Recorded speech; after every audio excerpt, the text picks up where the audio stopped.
The United States of America is facing an emergency tonight, and no, it is not the emergency of the clock ticking to midnight without legislated funding for the American government. We've seen that clock tick to midnight before on nights like this. The emergency the United States of America is facing tonight is an emergency the United States of America has created for the world. And that emergency is that the President of the United States, in his public appearance today, proved that he is mentally incapable and emotionally incapable of fulfilling his constitutional duties as President of the United States. In other words, there is no President of the United States as we knew it. There is no functioning intelligence, no functioning judgment mechanism within the mind of the current holder of the title President of the United States. And that person is also the holder of the nuclear codes that could destroy the planet in seconds. And he is much to the horror of the commanding officers of the American military who listen to him today, the commander-in-chief of the most powerful military in the history of the world.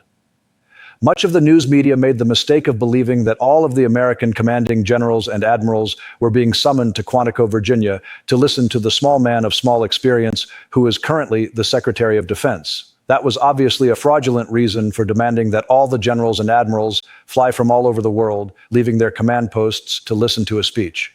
It was obviously always just a setup for Donald Trump to harangue that audience with what turned out to be stream of consciousness madness, complete with hallucinations and an endless stream of pathological lies. A group of officers who earned their jobs in ways that Donald Trump never could had to sit there and listen to a clown who stood before them in what appears to be a homemade brew of orange makeup slathered all over his face because he thinks it makes him look better. And I guess maybe we should accept Donald Trump's judgment about that one thing, that the madman orange makeup he slathers on himself makes him look better.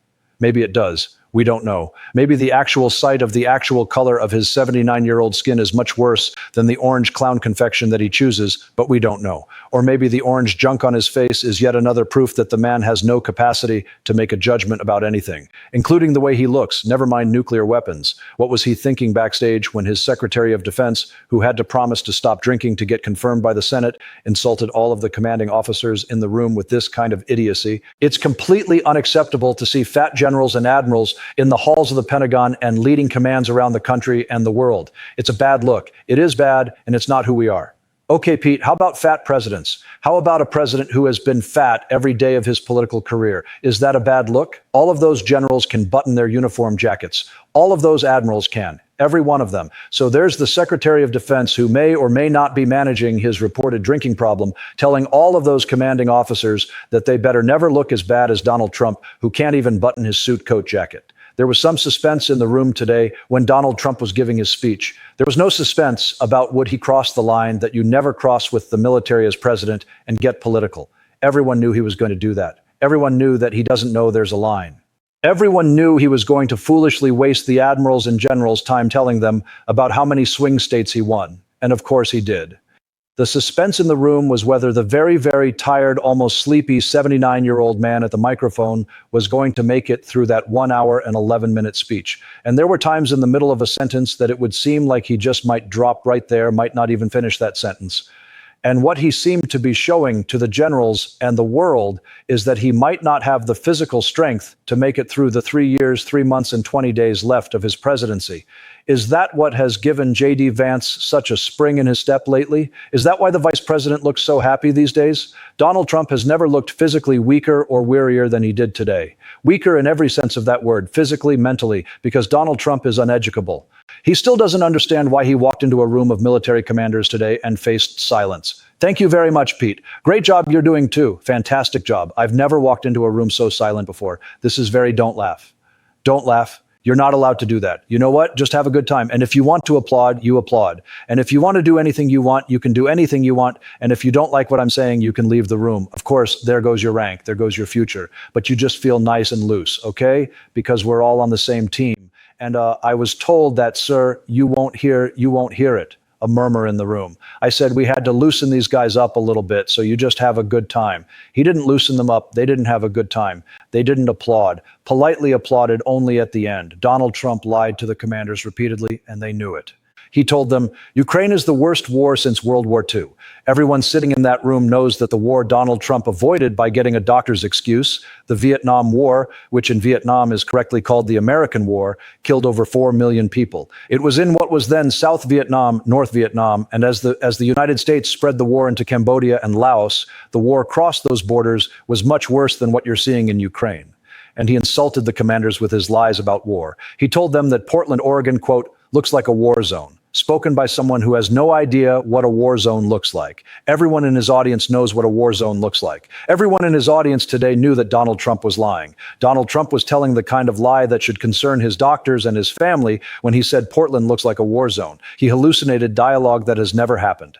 And his 79-year-old brain cells couldn't find words that were right there just out of reach like this. The Iran nuclear power, the Iran, all of the great power that we thought existed, we blew it out to kingdom. We took advantage of it. We blew it out to kingdom. Of course, what he wanted to say was, we blew it out to kingdom come. That is the phrase he grew up with. That is the phrase he has known most of his life. But that word combination is lost to his failing brain now. And there is also the possibility that his failing brain thinks that he actually did say kingdom come when he only said kingdom, because that's the way brain failure works. And an obviously unhealthy 79-year-old man struggling and failing to make sense about anything. Generals flew across oceans, admirals across the world to come and listen to the most ridiculous person who has ever stood before them to discuss walking downstairs. We were not respected with Biden. They looked at him falling downstairs every day. Every day the guy's falling downstairs. He said, it's not our president. We can't have it. I'm very careful. You know, when I walk downstairs I'm on stairs like these stairs, I walk very slowly. Nobody has to set a record. Just try not to fall because it doesn't work out well. A few of our presidents have fallen and it became a part of their legacy. We don't want that. You walk nice and easy. You don't have to set any record. Be cool. Be cool when you walk down, but don't bop down the stairs. So one thing with Obama, I had zero respect for him as a president, but he would bop down those stairs. I've never said, you go down the stairs, wouldn't hold on. I said, it's great. I don't want to do it. I guess I could do it, but eventually bad things are going to happen. And it only takes once. Imagine crossing 10 time zones to hear that. This is an emergency for the United States of America and the world. And those generals and admirals know that. They know that their commander-in-chief is lost. They saw him today, they listened to him today, and it was unlike anything they have ever listened to before in their lives. It is much worse than the first version of Donald Trump they saw in his first term as president. What they saw was something much worse than a president falling downstairs, and they all know it. They were forced to listen to the most ignorant man in the room tell them that he is the first person in the world to figure out how to stop wars, the Department of War. I love the name. I think it's so great. I think it stops wars. The Department of War is going to stop wars. He believes it. Imagine standing talking to graduates of West Point, graduates of Annapolis, graduates of the Air Force Academy, and telling them that the name Department of War, which is still not the speaker strongly criticized Donald Trump, saying that no one in the room had ever heard a more foolish statement. According to the speaker, those present understand that the president is not well, as he appeared physically exhausted and mentally unstable. The military commanders in the room must now be questioning how much more difficult and dangerous their responsibilities have become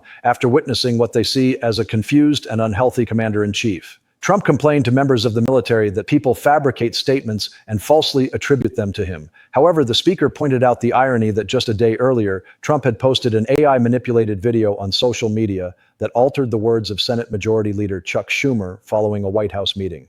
The altered video made Schumer appear far more profane than he actually is. The speaker also accused Trump of sharing another manipulated video that portrayed Democratic House Leader Hakeem Jeffries in a stereotypical and offensive manner. According to the speaker, it is unprecedented for a U.S. president to distribute fake videos targeting top congressional leaders. The argument continues that Trump's behavior reflects instability and that Republican lawmakers have largely failed to criticize or distance themselves from these actions. Because no Republican publicly condemned the previous video, the speaker claims Trump felt emboldened to release yet another manipulated clip, this time including the speaker himself. The speech concludes by describing the president's actions as deeply inappropriate and unprecedented in American politics, suggesting that military leaders are now fully aware of the seriousness of the situation.